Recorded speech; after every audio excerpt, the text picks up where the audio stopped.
അൽ മാന്യ എന്നത് അല്ലാഹുവിന്റെ 99 തിരുനാമങ്ങളിൽ ഒന്നാണ്. ഇതിന്റെ അർത്ഥം തടയുന്നവൻ അല്ലെങ്കിൽ സംരക്ഷകൻ എന്നാണ്.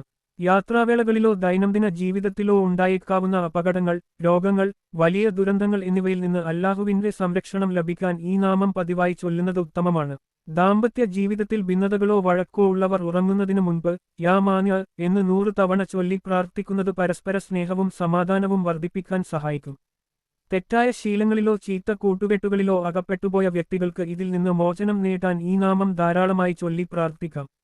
അത്തരം വ്യക്തികൾക്ക് ഈ നാമം ഓതി വെള്ളം മന്ത്രിച്ചു നൽകുന്നതും ഫലപ്രദമാണെന്ന് പറയപ്പെടുന്നു. മനസ്സ് ചീത്ത ചിന്തകളിലേക്കും പാപങ്ങളിലേക്കും വഴിമാറിപ്പോകുമ്പോൾ ഈ നാമം ധ്യാനിക്കുന്നത് മനസ്സിലെ കുടുസ്സതകൾ മാറ്റാനും ആത്മനിയന്ത്രണം നേടാനും സഹായിക്കും. ജോലിസ്ഥലത്തോ ബിസിനസ്സിലോ അനാവശ്യമായ എതിർപ്പുകളോ ശത്രുതയോ നേരിടേണ്ടി വരുമ്പോൾ രാവിലെയോ വൈകുന്നേരമോ ഈ നാമം 21 തവണ ചൊല്ലി പ്രാർത്ഥിക്കുന്നത് തടസ്സങ്ങൾ നീങ്ങാൻ സഹായിക്കും. അല്ലാഹുവിന്റെ ഈ നാമം എപ്പോഴും ഹൃദയത്തിൽ സൂക്ഷിക്കുന്നത് അവനിലുള്ള വിശ്വാസവും ക്ഷമയും വർദ്ധിപ്പിക്കും. നല്ല അറിവുകൾക്കായി ഈ ചാനൽ സബ്സ്ക്രൈബ് ചെയ്യൂ.